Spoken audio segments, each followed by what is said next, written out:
just before we start, I wanted to give a little bit of a caveat, say this is a safe space. This is an opportunity for us to explore topics that you may or may not have had a personal experience of. Please do feel free to participate. I'm absolutely not precious about being interrupted, so if you do have any contribution, thoughts, questions, do feel free to raise your hand and I'll come around to you, or please do use the chat and either myself or one of the team will get back to you to answer your questions. Please do treat this space as relatively confidential, and again, do feel comfortable to input as and when you have the opportunity. I just wanted to start by introducing us as the Equal Group. So we are an organisation dedicated to helping companies to identify and eliminate bias from the workplace. Typically, we use data and technology to enable us to do that effectively. And our vision is to enable a business world without bias. So I will talk through our general approach, which, as I said, is very data-driven. So we see data as being the foremost start of kind of what we do with equality, diversity, and inclusion when we work alongside organizations. And when we talk about data, we are talking in terms of both qualitative and quantitative.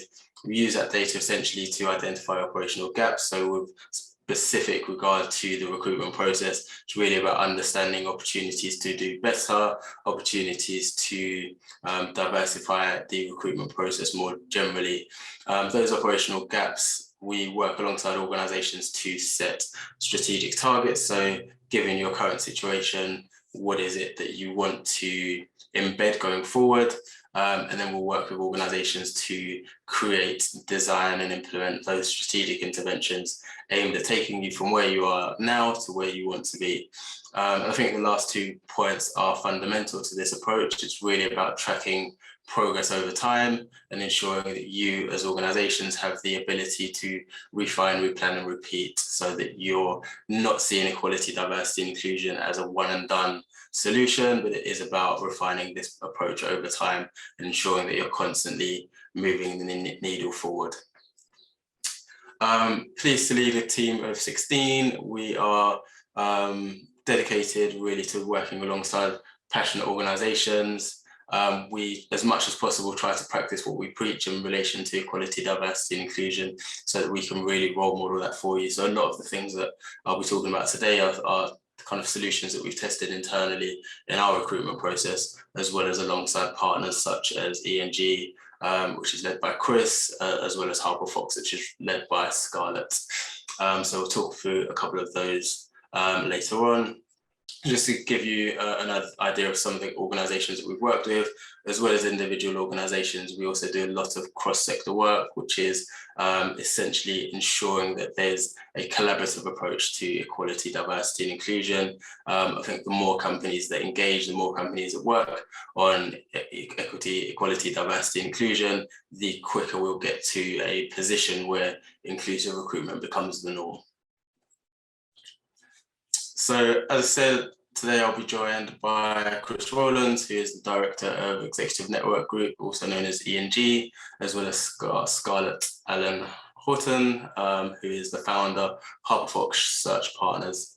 I would go through kind of the presentation, and then I'll invite Chris and Scarlett to join the stage and tell us a little bit more about their organizations, what they see as the main benefits of inclusive recruitment, as well as some of the experiences that they've had with a number of the organizations that they've worked with.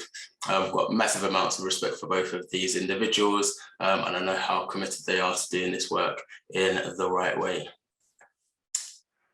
So just for context, I thought it'd be great to kind of talk about our view of the need for inclusive recruitment. I think it's fair to say that the traditional recruitment process is somewhat broken.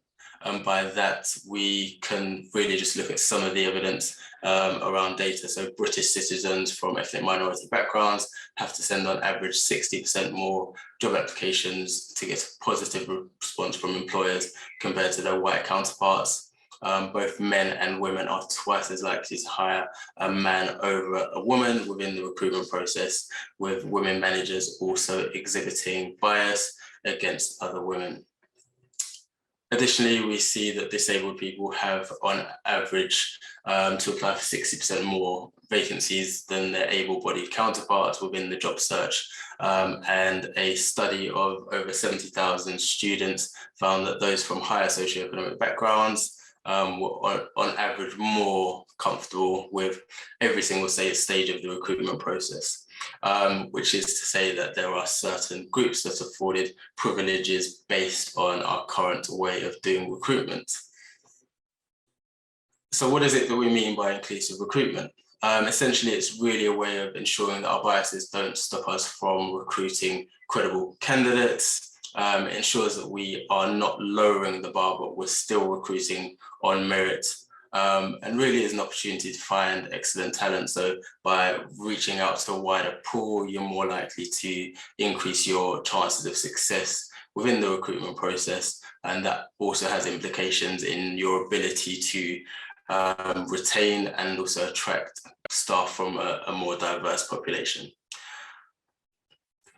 So in order to, I guess, give a more holistic overview of what we mean by inclusive recruitment, we've broken it down into 4 high-level stages.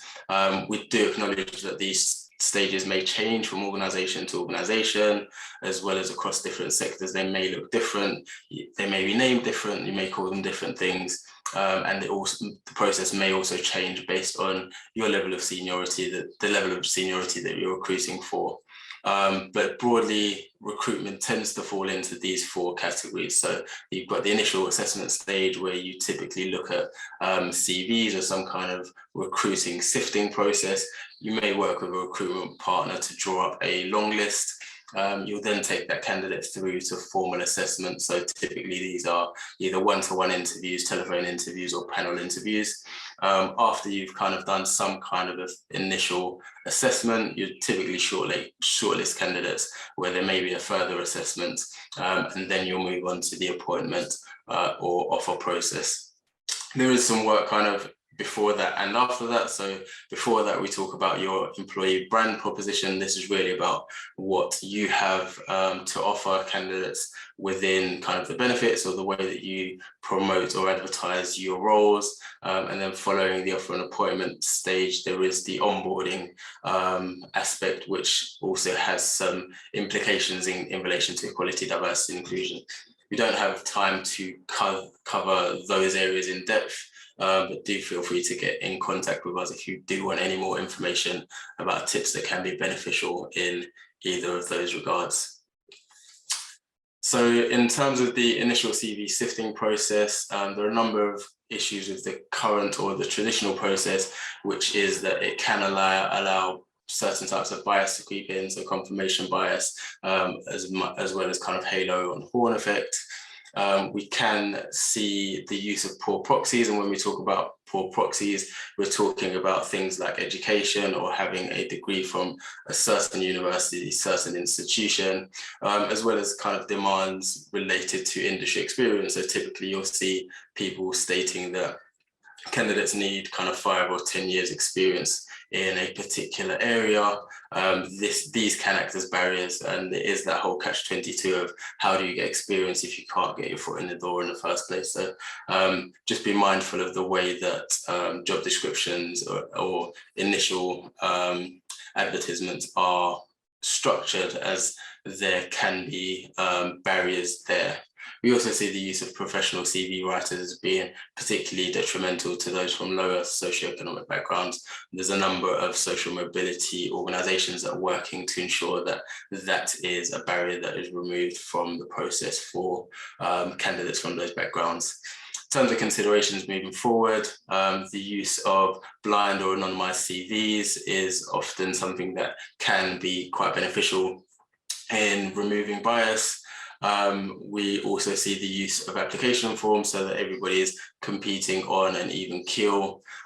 Specific or proxy assessments. So one of the things that we see quite often is kind of workplace trials, and I know that there's a number of organisations that give people specific assessments to do around the actual job that they will be doing in role, to ensure that they are assessing people on the basis of whether they can do the job or not, rather than how well they can write about things within their CV.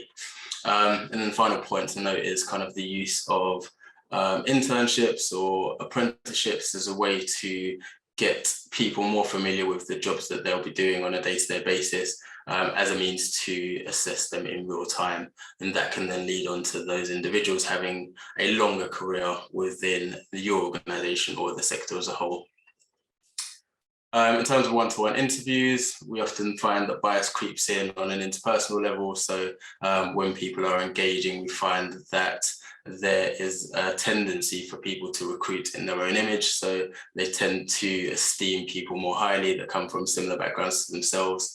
We find often that hiring managers or those conducting the interviews haven't necessarily had a sufficient level of training, so that's something to be mindful of. We also need to consider neurodiversity, so the tendency for neurodiverse candidates to exhibit I guess behaviours that don't necessarily align with what we're commonly told are kind of good traits. So when we look at the face-to-face interviewing, for example, typically people say a firm handshake is an indicator of somebody's potential, or lots of eye contact within the interview process. These are things that neurodivergent people may struggle with, so you need to be mindful that we are sticking to a formal criteria in terms of what we're looking for, rather than those informal cues that have the ability for bias to creep in. Some considerations in terms of how to improve your process. So ensuring that your hiring managers are all trained in terms of what inclusivity is, what it looks like, what it means, ensuring that hiring managers are up to speed with kind of some of the considerations around differences in genders, differences in ethnicities, race, and also neurodiversity, as was mentioned previously. Being able to moderate assessments, so ensuring that it's not just one person looking at whether candidates are meeting the standard or not, but making sure that you've got input from a number of people to ensure that individual bias can't necessarily be a determining factor.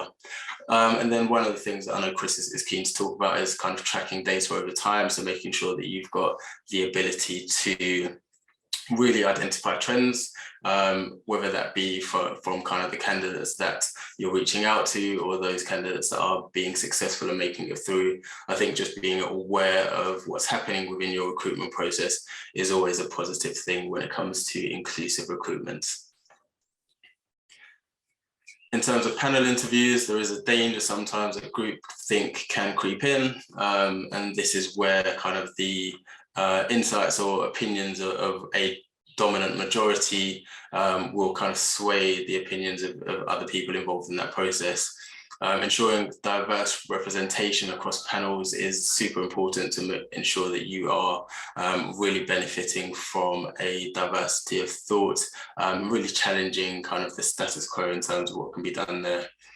Considerations in terms of how to improve panel interviews, so ensuring that there is sufficient representation can often be difficult for some organizations, but there's no requirement for you to just kind of leverage your own internal staff. You can reach out to wider networks and ensure that you've got diverse opinions brought into that process. It may also benefit you in terms of getting a diverse range of expertise or kind of experience to inform what you're doing. Informal assessment. So, one of the things that we see as being quite effective is really kind of stepping outside of the traditional formality around interviews. When people are more relaxed, if it's something a little bit lighthearted, it allows people to really settle into themselves before going down the formal route. So going out for a coffee with somebody before the interview, just so that they don't feel under as much pressure. Interviews generally can be quite daunting, especially panel interviews. So any way that you can improve that process for an individual is worth considering. And then also in the individual feedback, so making sure that people have the ability to feedback once that interview has taken place, so that you can understand what it is that you can do to improve that process going forward. Shortlisting, there is a tendency for confirmation bias to creep into this stage. So essentially looking for initial cues and trying to reinforce them over time. Collective agreement, again, similar to the groupthink issue. So ensuring that you have sufficient challenge is something that can be quite helpful in the shortlisting process. One of the things that we see from an equality, diversity and inclusion perspective is not enough challenge when you're presented with shortlists that lack in diversity on a number of different dimensions. And again, it's about really continuing to challenge yourself, continuing to evolve and develop your approach so that you may not be in a position today where you can get to kind of a diverse shortlist, but by reaching out to experts such as Chris and Scarlett, you can probably look at wider things that you can do to ensure that you're giving yourself every opportunity to diversify that shortlist and hopefully the applicant pool further down the line. In terms of the offer and appointment process, essentially you need to be mindful that obviously the salary that you offer could potentially have space for negotiation, so you need to really monitor how you're doing that. I think one of the things that we see is that there's a tendency for certain groups to always negotiate, whereas other groups kind of are willing to take that first offer. So as an organisation, having a policy around how you treat those negotiations is a way of ensuring that you're being as inclusive as possible. Reasonable adjustments as well, so understanding what people need from you as an organisation in order to thrive in that role, in that job, or even in the interview process is always a good thing to do. In terms of terms, what we're thinking about there is whether you are more flexible around kind of working patterns, flexible working, job shares, that kind of thing. So being very clear upfront what is on offer will really help when it comes to the offer and appointment process. So there's a number of systems and tools that people typically use to support inclusive recruitment. Applicant tracking systems generally are quite good at ensuring that you've got visibility of as much data as possible. One of the things that they don't necessarily do well at the moment is kind of having a robust set of diversity data. And when I say robust, it's about looking beyond just gender and ethnicity, but looking at more issues around neurodiversity, disabilities, sexual orientation, so on and so forth. So being able to customize, being able to change an applicant tracking system will really help you in how you drive inclusive recruitment at your organization. One of the other tools that we've seen increase in prevalence over the years is gender bias decoding. So using kind of software that helps you to identify if you are inadvertently using biased language within your job descriptions or job adverts. And finally, just wanted to spend the last minute or so talking about positive action versus positive discrimination. So under the Equality Act 2010, the legislation sets out instances where you can deal with underrepresented groups in a way that allows them to access the job market or opportunities. And essentially what it sets out is that positive discrimination, i.e. favouring one group over another, is illegal. However, you are allowed to leverage the opportunity to recruit people from underrepresented groups if they are equal to the other candidates in your formal assessment across all of the characteristics that you are measuring them against. So this is really important in terms of addressing historic imbalances of representation, historic imbalances in the recruitment process. So if you get to the end of your recruitment process, for example, and you have two candidates that are equally qualified, one male, one female, and you look within your organization and you acknowledge that you have an underrepresentation of female individuals within your organization, you are by law allowed to favor the female candidate over the male candidate based on the Equality Act section 159. So yeah, it's really important not to not to confuse that with positive discrimination, which is unlawful. And it's also important to fully document what you're looking for from an assessment perspective. Therefore, if you are challenged, you have a full paper trail, full record documentation of all of the assessment, all of the scores, and essentially the decision that has been taken, and you are allowed to reference the Equality Act 2010. So some examples of other interventions that you can make, which are supported by the Equality Act, is placing job adverts in order to target particular groups. So if you acknowledge that you have an underrepresentation of women within your organisation, you can place ads in specific locations to try to drive up an increase in applications from those communities. Including a statement within your job advert can be a way to encourage applications from certain groups. So you might have seen in recent years people saying things that we encourage applicants specifically from Black, Asian, minority ethnic communities, as well as female applicants. There is also the ability to offer training. So if you acknowledge that there are certain groups that aren't necessarily progressing within your workplace, you can implement training that is designed to upskill those individuals and give them more of an opportunity to progress. Management training courses are often kind of favored in that approach. And it's also, again, just reiterating that point around the offer of jobs. So making sure that you have sufficient evidence to really ensure that both applicants are as qualified as each other when you make that final decision. Okay, so do feel free to ask any questions. Please pop them in the chat or raise your hand. I'm going to open up the floor to Chris and Scarlett and invite them to share the stage. So if you bear with me, I'll stop sharing my screen. Okay, so Chris, welcome. Hello, hi. Are you able to just give us a short introduction as to who you are, what you do, and I guess also a little bit about why inclusive recruitment is important in your line of work? Absolutely.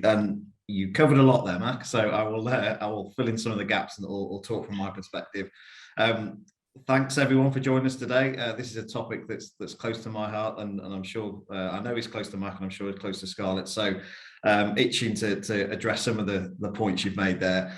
My name is Chris Rowlands. I've probably not met many of you, so nice to meet you in this format. I'm a director at the Executive Network Group. We are an executive search, senior recruitment recruitment partner to a wide range of businesses.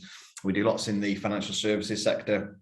We do lots in the energy sector, in transport and logistics, in manufacturing, and a few others aside.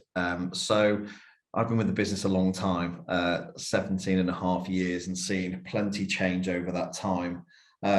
My soapbox moment on this is that not enough has changed in those 17 and a half years.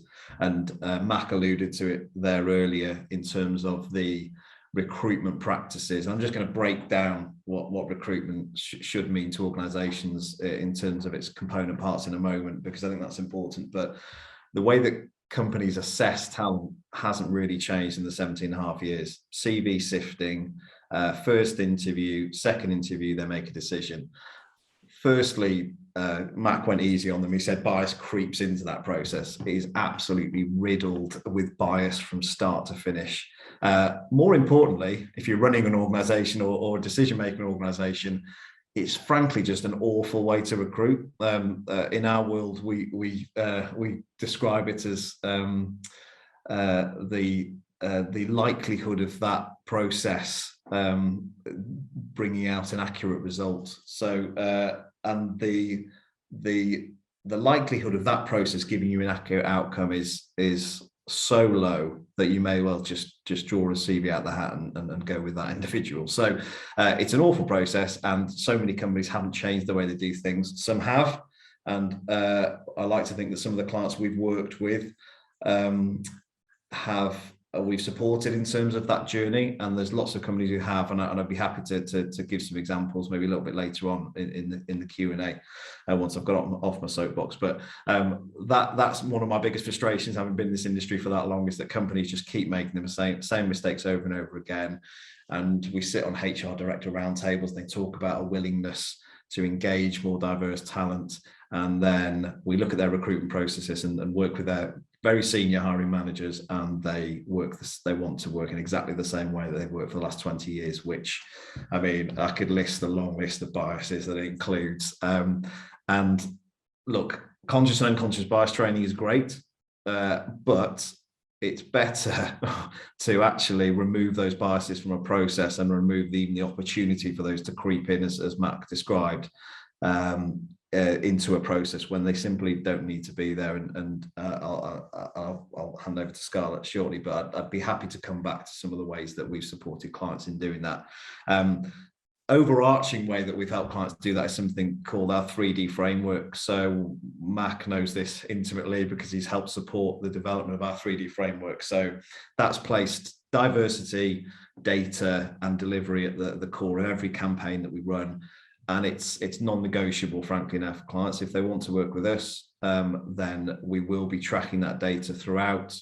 We will be engaging the client with what that data is telling us, and those that have partnered with us for a long time, and Mac, I think, mentioned this earlier, where there is a growing pool of talent with really good quality data attached to it, then we can start to really find where the opportunities are. And frankly, that's the way I describe this. It's about an opportunity. Before I hand over to Scarlett, if you don't mind, I'm going to tell a quick story, because this is happening within the last week. So I've been looking at nurseries for my soon-to-be 2-year-old, and I went into a nursery not far from where I live here, and they showed me around. Usual tour. Anyone who's done this will know what it looks like. This is the room. This is where we change them. Here's the bathrooms, etc. And as they were pointing out staff, they pointed out a young man. They said, "Oh, this is Nathan." Told me a bit about Nathan. I was like, "Okay, great." As we got to the end, they said, "Look, it's if you want to move forward, this is obviously you saw our staff. If you want to speak to any of them, I definitely recommend speaking to Nathan. We're one of the few nurseries around here who have a male member of staff, and you'll have to excuse my language here. I'm repeating it verbatim. The girls love working with him. He really adds a lot to our team. The kids love him because he adds a different dimension." And I'm sure you'll see it as an asset. So I thought to myself, this is just my job transported into my everyday life. So I asked the question. I said, just out of interest, how did you find Nathan? Did you do something proactively to find a male member of staff? And they were, "Oh no, but we just got lucky." And that, in a nutshell, right, sums up my frustration sometimes in this. So let's look at that. If you take that small nursery based in Worcestershire and extrapolate it up into big business, you've got the staff love working with more diverse workforce. The clients, in this case 2-year-olds, but we'll assume all clients aren't 2-year-olds, love the fact that they have a diverse team that they're engaging with and feel a benefit from that and actually get a more positive experience. And lastly, they see it as a unique selling point, but have done nothing to try and expand and diversify their workforce, even knowing all those 3 things. The staff love it, the clients love it, and it's a USP. And yet, how are you trying to attract more diverse workforce? We just hope luck's on our side. So I'll leave you with that little anecdote, because that was within the last week and it resonated. It resonated with me. As I say, look, I'm happy to answer any questions when we get to that stage about ENG, the work we do. Obviously, all sensitivities maintained about our specific clients. There are some doing some good work. There are lots who have not changed in a long time, and the time for change is now, because there's never been a more challenging time to attract or retain talent. So I'll stand off my soapbox and I'll hand over to Scarlett. Thank you so much. Scarlett, it'd be great to hear more about you, the work that you do at Harper Fox. And I know you've kind of got some international aspects to your work as well. So if you can just talk about potentially what you're seeing in different markets, that'd be great.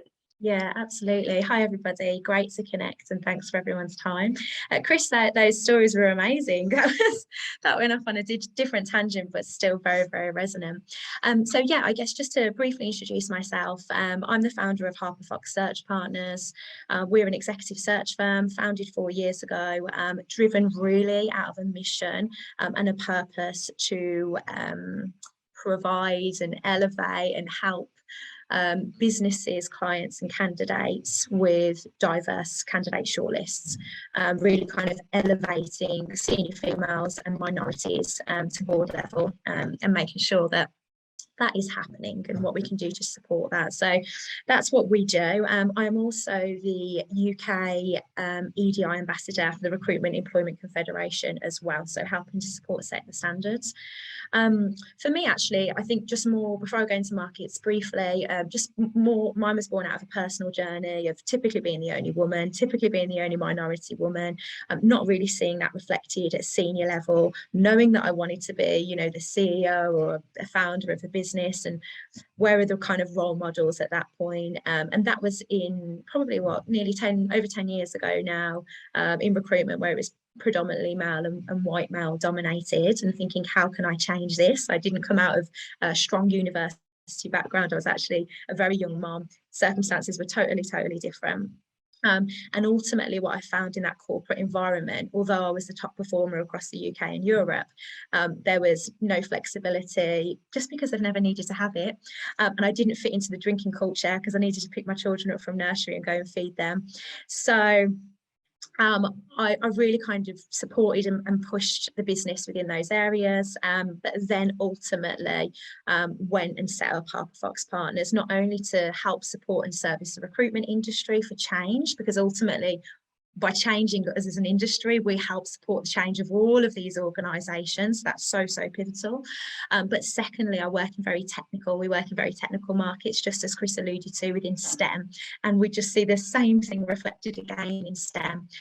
So really passionate about technical markets and how do we help and support that, both at grassroots, next generation, and we run some exciting initiatives around that.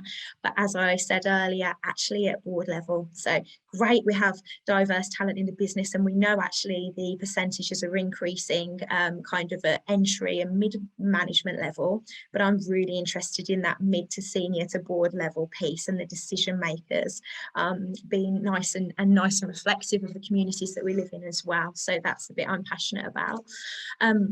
As Max said there, in terms of different markets, we operate across the UK, Europe and Americas. Honestly, I would say, it depends what part of Europe. I'm saying we're definitely seeing a big shift in the UK, which I think is very positive. There's a lot of talk and maybe more action that is actually needed.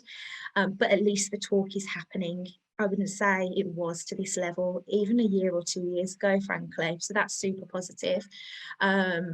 Now, honestly, I think in the other countries, it really depends. I think some of mainland Europe and particularly Eastern Europe are quite progressive, actually, in the Baltic regions. And America, it really depends on state. Like, it's vastly different depending on state. I've had some interesting experiences. So yeah, a little bit of an overview and definitely a bit of a mix there, in all honesty.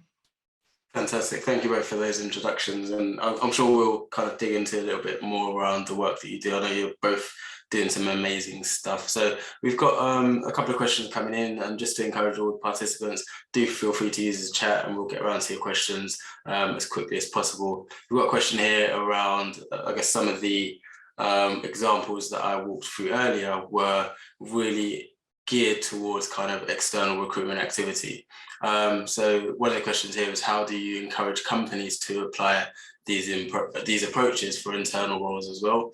I think if you go to Scarlett first, I know you do a lot around kind of helping organizations to progress and specifically around that leadership dynamic. So I guess, what are your views in terms of how to encourage companies to apply inclusive recruitment with an internal lens?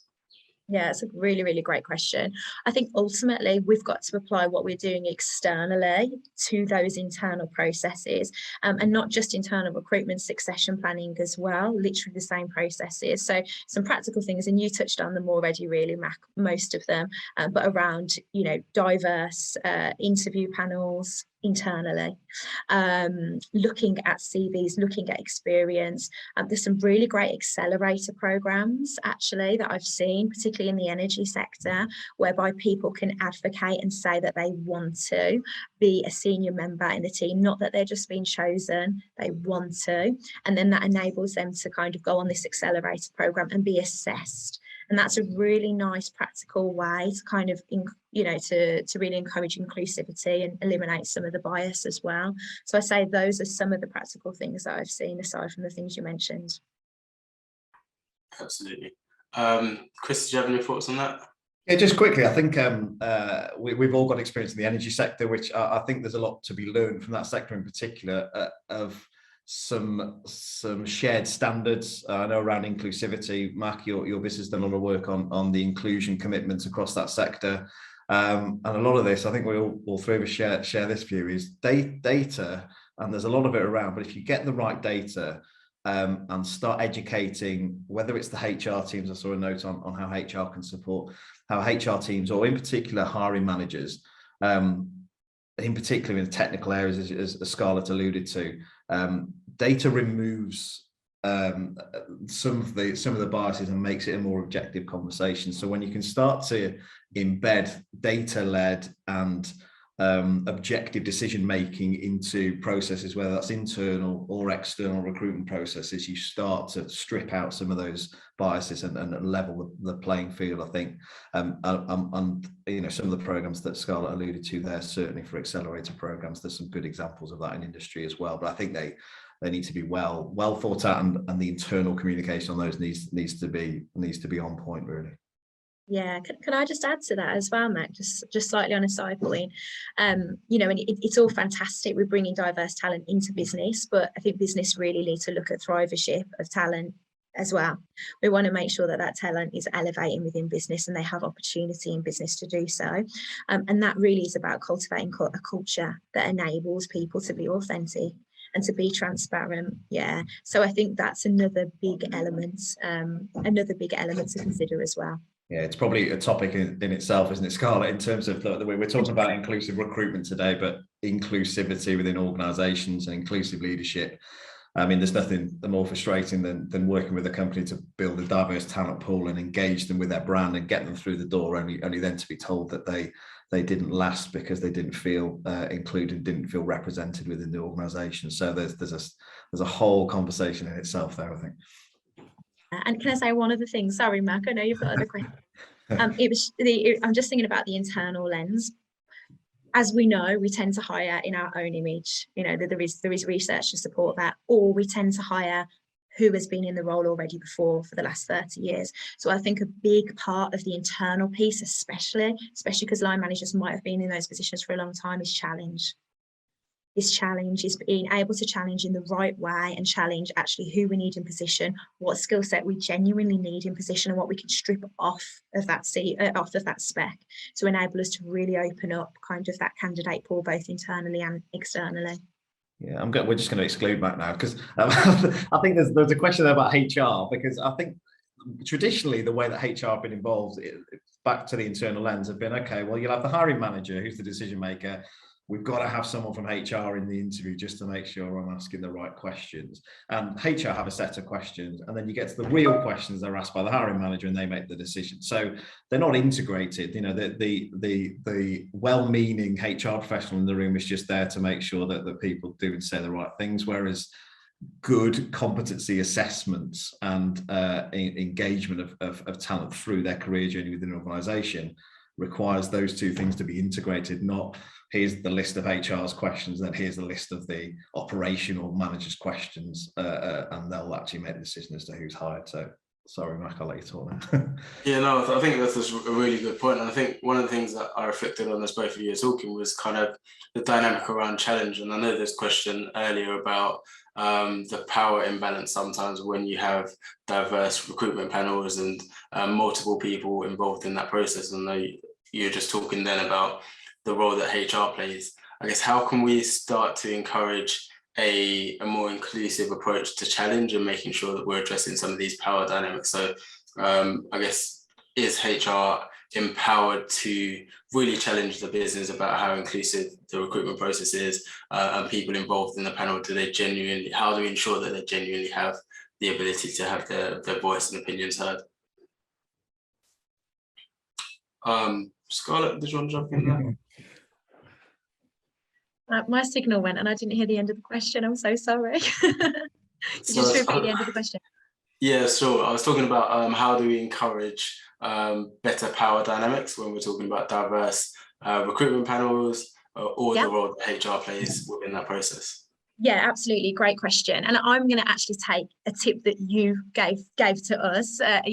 So I think okay, so from a power perspective, for example, if you are in a diverse interview panel and people are maybe at different levels within that panel, a really great tip is to share feedback, but perhaps on paper, and then you share it all together and you don't know who it's come from.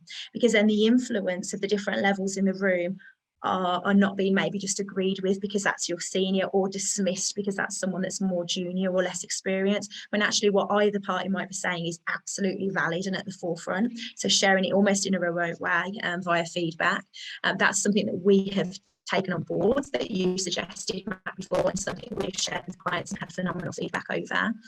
I also think from a power perspective, and I think I saw this question come up, I mean, the real reality is we need the decision makers and the leaders of the business to be on board. Like, that is the truth. It's got to come from them as well. It's all very well HR sort of in the background and they're pushing and pushing, and I've seen it firsthand, and that's phenomenal. But the truth is how do we actually influence our leaders within the business and make them understand, you know, if they don't already, hopefully they do, the importance of, and get fully behind that. And sometimes, honestly, that's just to talk about the results. It might be to talk about the return of investment, and it might be to talk about the engagement of people, because they're generally their KPIs. Yeah, and I think, so Chris, did you want to jump in there? Oh, you've muted yourself. There's a few happy faces then. I think that we can take probably a bit of a lead from the public sector. In public sector, recruitment isn't always given some of the respect it deserves, because they have implemented a lot of processes which the private sector ignore and actually remove some of its strength. So anyone who's been through a public sector recruitment process will know there's often scoring systems. There is obviously different facets to the interview. There's different structures to it. It's not just CV, as you say, it's often job applications, which strips out a lot of bias. There's not just one interview and then bang, people make a decision. So what I would say, and I think I saw the question come up, I don't know if it alludes exactly to this, but where there's a lack of data or difficulty in gathering data, how do you do it? From a recruitment perspective or an assessment process perspective, the worst thing you can do is invest the time in coming up with that scoring system, and then when it gets down to it, chuck it out the window and just go with the one that you feel actually, you know, bit you in the first 10 minutes. And if I won't name names, but there are group HR directors that I'm aware of who are involved in D&I panels and do that kind of stuff, who I've had meetings with and said I'll know in the first 5 minutes I'm going to hire them or not. And I sort of sit back in my chair and go, wow. Because that is absolutely astounding that somebody who claims to be educated on this topic works in that way. So to answer the point around the data is, from an assessment perspective, agree what the competencies are you're looking for. Use the interviews not as a means of trying to, you know, get under the skin of the person, but just as an information gathering tool. If you have a panel, then agree on what the scoring process is. I think Scarlett's suggestion is a great one in terms of getting that down on paper and then sharing those amongst the panel members when you come up with your decision-making process. And trust the system. You know, don't then let the biases creep in when you've come up with a means of extracting them with mass suggestion. And scoring systems actually in interview processes, assessment processes, they don't happen anywhere near as often as they do. It goes a lot on the interviewer's decision making, and it's, as we said earlier, riddled with bias. Yeah, fantastic answer. We've got a really great question here around kind of going rogue, and we all work with global organizations that often have kind of HR teams that are in their hundreds. I guess what are some of the experiences that you've had with either HR managers, HR directors that have just taken and a potentially rogue approach to inclusion and diversity, hopefully in a positive way? And how has that impacted the rest of the organisation? Do you have any kind of, I guess, examples of how what is seen as rogue has become standard? And I think, Scarlett, I know when we spoke previously, you mentioned kind of work placements, and I don't know if work placements is the right term, but inviting people in to spend the day in the office and that kind of thing as a means to an additional step in the recruitment process.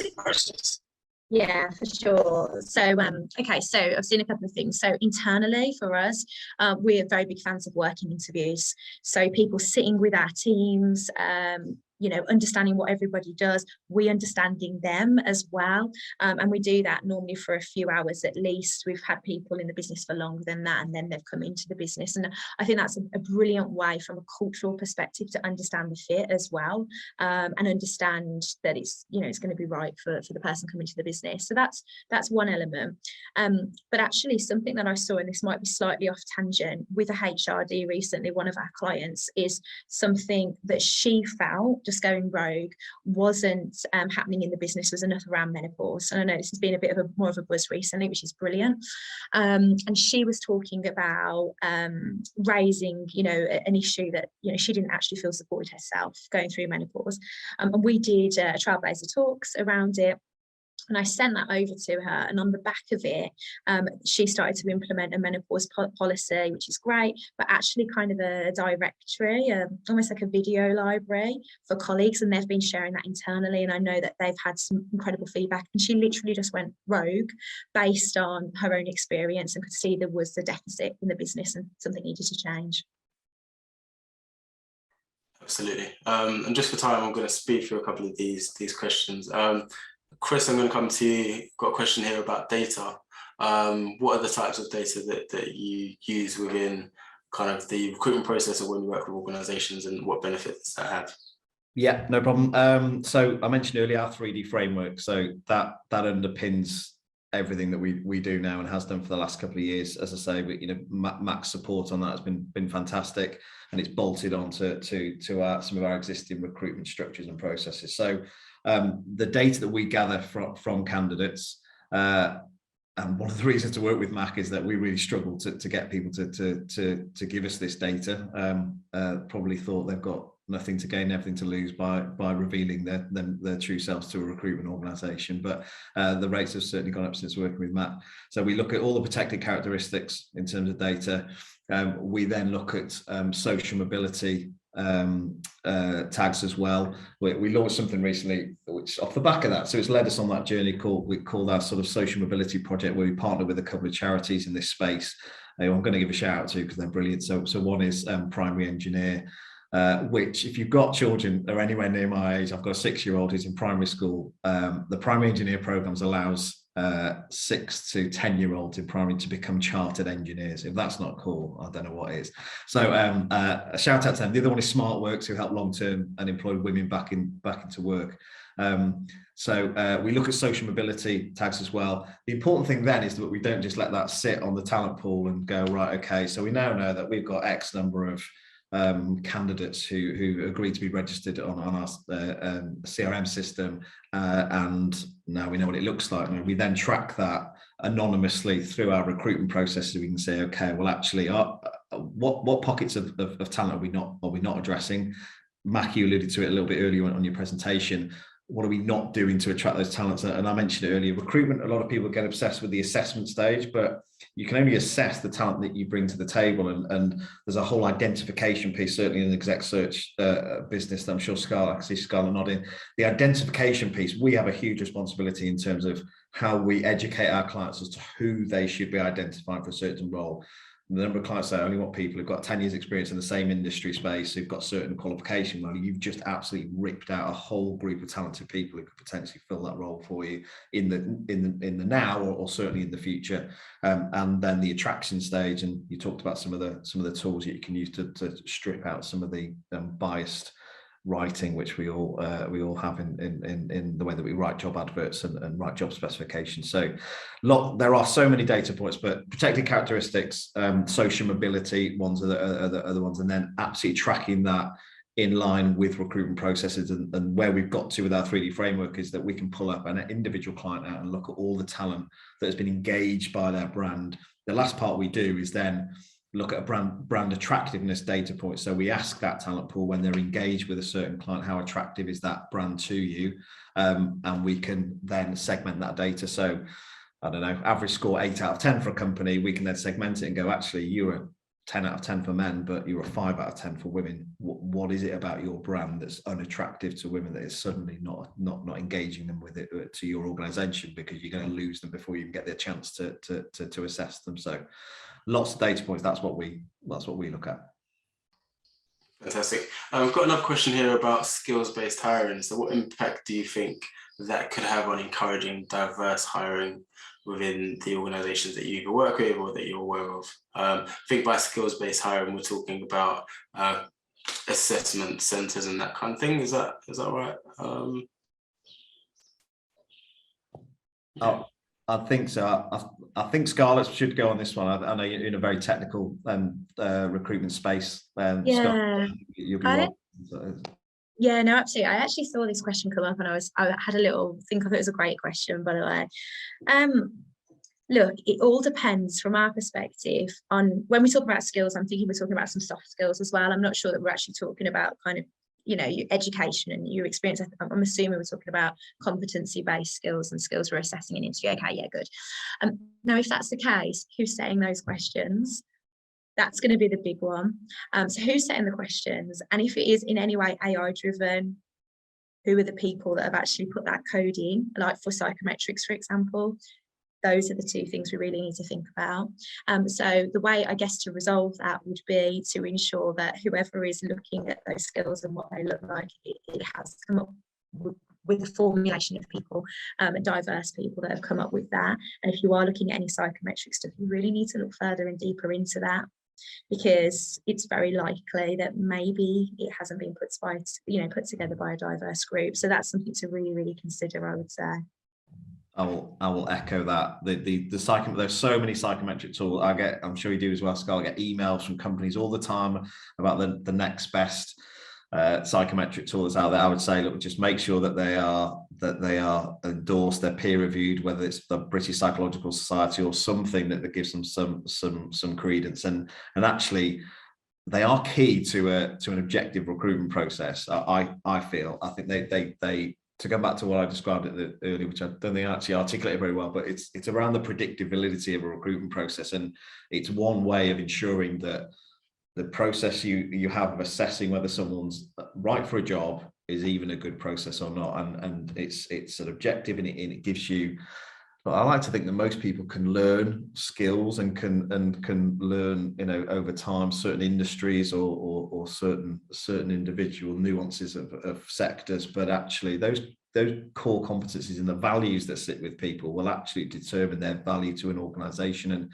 when you get values aligned between an individual and an organization, that's when that magic happens. You get someone flying their career. So if you're not using psychometrics, certainly values-based ones and more general competency-based ones, then you are missing a trick.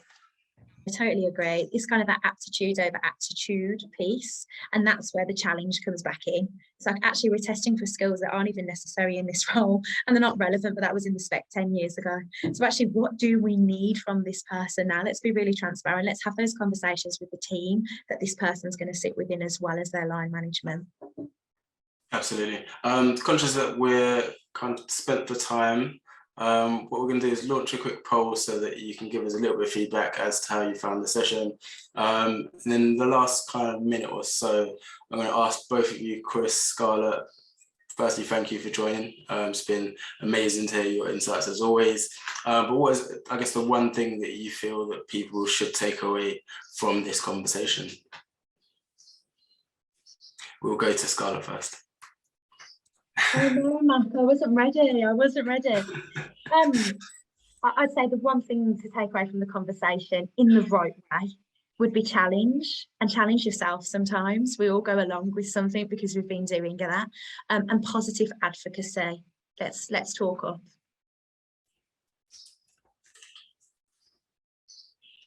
Oh, Chris. Okay. I guess I should get back on my soapbox now. It's just rip up the recruitment processes. These companies that have hired in the same way for 20 years and don't utilize all the tools and all the knowledge and experience that we've gained over the last 20 years. It's an absolute, it drives me insane. So I would say, look, if you are in a position where you're able to hire talent into an organization, whether that's through HR or directly into your line, then just don't just go CV, interview, decision. Look at what you're trying to assess. Scarlett mentioned it just a minute or so ago. Look at the actual competency required to do that job. Speak to the group around them. Look at 360 who their stakeholders are going to be, and actually genuinely think, how am I going to assess for the skills required to do the job? Thank you both so much. As I said, it's been a really interesting conversation. Where can people find you, Scarlett? You can find us at all things Harper Fox Partners. So if you are looking for experts within this and within the recruitment space, then absolutely reach out to us. Same question, Chris.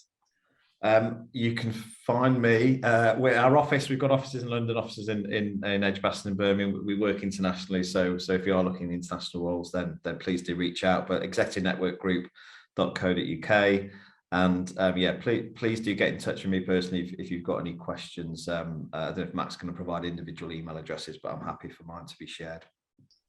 Absolutely. So we want to thank you for engaging. Thank you for your questions and your thoughts. Apologies that we didn't get a chance to get around to everybody's questions. We will be following up with an email and also the video recording. Please feel free to connect with us on social media. We will be putting out regular insights on equality, diversity and inclusion. If you are facing specific issues that you want to talk more in depth about, do feel free to go onto our website and book a free consultation where we can talk through on an individual basis some of the things that you're seeing and observing, and give you a couple of insights as to what you can go away and work on. This is a feedback form, so if you've got kind of your phones out, you can scan the screen. Hopefully that will take you to a form that will allow you to provide us some feedback. Thank you once again, and enjoy the rest of the day. Thank you, Chris. Thank you, Scarlett. Thanks, everyone. Thank you.